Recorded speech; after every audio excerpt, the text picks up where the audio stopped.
मैं पुनरुत्थान विद्यापीठ के बारे में बात कर रही हूँ। पुनरुत्थान विद्यापीठ शिक्षा के क्षेत्र में कार्यरत है। भारतीय शिक्षा की पुनः प्रतिष्ठा हेतु जो भी करना आवश्यक है और जो भी करना संभव है वह सब करने का प्रयास पुनरुत्थान विद्यापीठ करता है।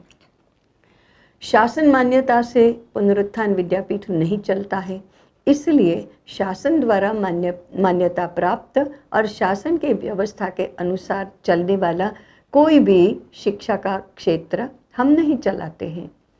समानांतर रूप से भारतीय शिक्षा की पुनः प्रतिष्ठा करने हेतु हम जो कर सकते हैं वही करने की योजना हम बनाते हैं। आज ऐसे ही एक विशिष्ट उपक्रम की बात मैं आपके सामने कर रही हूँ। वह है अध्ययन योजना। 2017 सितंबर में पुनरुत्थान विद्यापीठ ने भारतीय शिक्षा ग्रंथमाला नाम से शिक्षा विषयक 5 खंडों का प्रकाशन किया। ये 5 खंड इस प्रकार थे। भारतीय शिक्षा संकल्पना एवं स्वरूप, यह पहला खंड है। शिक्षा का समग्र विकास प्रतिमान, यह दूसरा।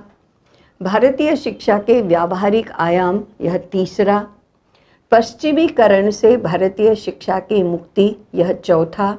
और वैश्विक संकटों का निराकरण भारतीय शिक्षा, यह 5वां खंड है।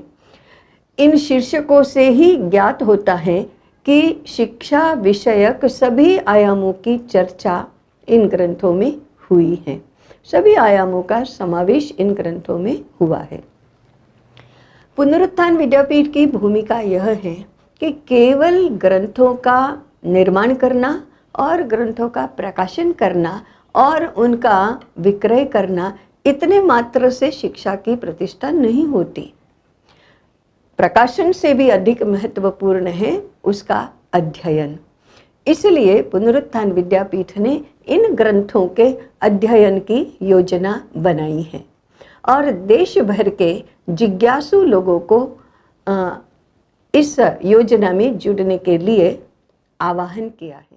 वसंत पंचमी से वसंत पंचमी तक इस प्रकार का एक वर्ष है। यह अध्ययन योजना 5 वर्षों की है। इसका नाम है प्राज्ञ अध्ययन योजना। 5 वर्ष अध्ययन करने के बाद अध्येता को प्राज्ञ की पदवी मिलेगी। प्राज्ञ 1, 2, 3, 4, 5 इस प्रकार से इसके स्तर हैं। 5 स्तरों के विशेष नाम हैं। प्राज्ञ 1 को हम कहते हैं अधीति, प्राज्ञ 2 को बोध, प्राज्ञ 3 को अभ्यास, प्राज्ञ 4 को प्रयोग और प्राज्ञ 5 को प्रसार। ऐसे इन स्तरों के नाम हैं। इन नामों की कुछ विशेषता है, इनका कुछ संकेत हैं। ये भारतीय अध्ययन पद्धति का वर्णन करते हैं। भारतीय अध्ययन अध्यापन में अध्यापन से भी अधिक अध्ययन का महत्व है और अध्ययन प्रक्रिया कैसे होती है, अध्ययन कैसे होता है, अध्ययन कैसे करना चाहिए, इसका निरूपण करने वाले, इसका परिचय देने वाले ये 5 पद हैं। अदिति का अर्थ है ज्ञानेंद्रियों और कर्मेंद्रियों से अध्ययन।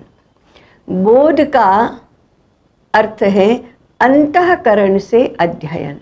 अंतःकरण मन, बुद्धि, अहंकार और चित्त इनका बना हुआ होता है और अध्ययन में इन चारों का महत्व सर्वाधिक है। आज के अध्ययन पद्धति में इसका बहुत विचार नहीं किया जाता, परंतु भारतीय शिक्षा में तो इस अध्ययन पद्धति और अध्ययन प्रक्रिया का बहुत महत्व माना गया है। इसलिए दूसरा है बोध। ये अंतःकरण से अध्ययन करने के बाद ही विषय का बोध होता है। बोध पक्का हो जाने के बाद अभ्यास का तीसरा पद है। अभ्यास का सामान्य अर्थ है पुनरावर्तन, पुनः पुनः पुनः करना। परंतु बोध से सही हुआ तभी अभ्यास से कोई अध्ययन सही तरीके से पक्का होता है। यदि बोध ही गलत हुआ तो गलत बात का अभ्यास होगा। इसलिए हम बोध पर सर्वाधिक जोर देते हैं।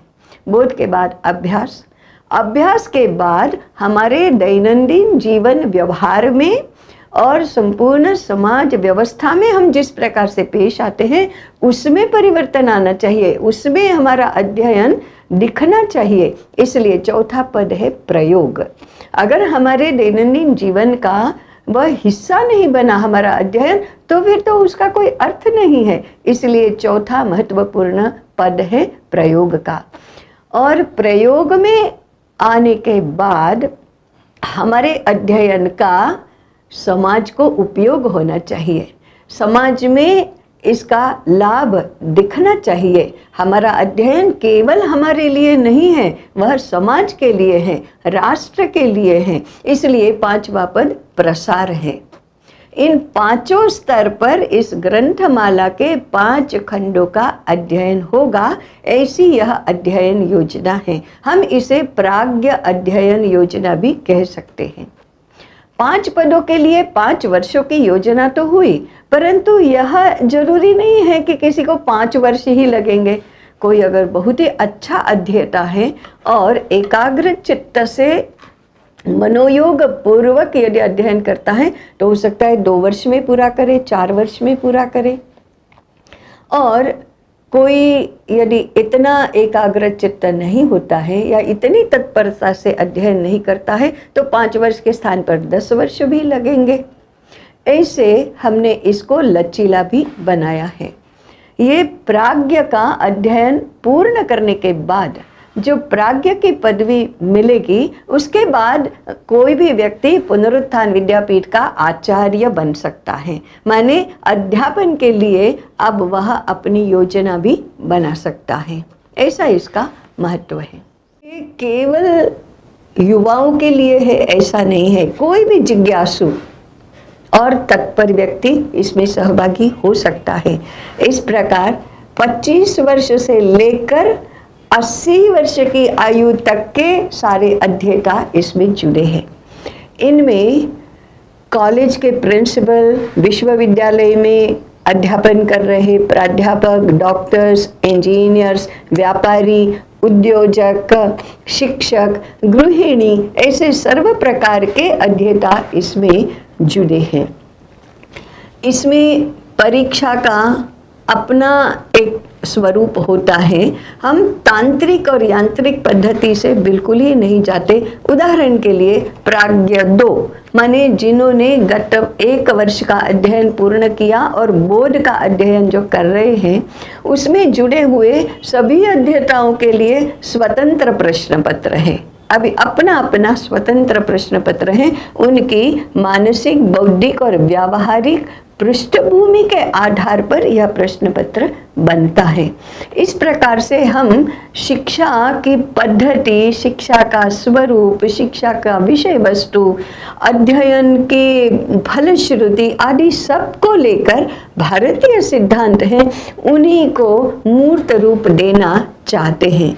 इस अध्ययन योजना का अधिकाधिक विस्तार करने के लिए हम प्रयासरत हैं। इस अध्ययन योजना में जुड़े हुए लोगों के लिए मार्गदर्शन के लिए रूपरेखा भी बनी है। अध्ययन का क्रम भी तय हुआ है। कितने समय एक स्थान पर आकर अध्ययन करना है, कितना समय घर में रहकर अध्ययन करना है, किस क्रम में इन ग्रंथों का पठन करना है, स्वाध्याय के लिए क्या करना है, संदर्भ ग्रंथों का उपयोग कैसे करना है, इन सभी विषयों में मार्गदर्शन दिया जाता है। नीचे तक सबका संपर्क हो सके, इसलिए वर्गों का भी आयोजन हुआ है, वर्गों में विभाजन भी हुआ है और संपर्क की एक अच्छी योजना, परिणामदायी योजना भी हमने बनाई है। यह प्राज्ञ अध्ययन योजना पुनरुत्थान विद्यापीठ के कार्य की दृष्टि से और शिक्षा के प्रसार की दृष्टि से और भारतीय शिक्षा की प्रतिष्ठा की दृष्टि से एक अत्यंत महत्वपूर्ण योजना है। इसलिए हम सबको आह्वान करते हैं कि आप इस अध्ययन योजना में जुड़ें।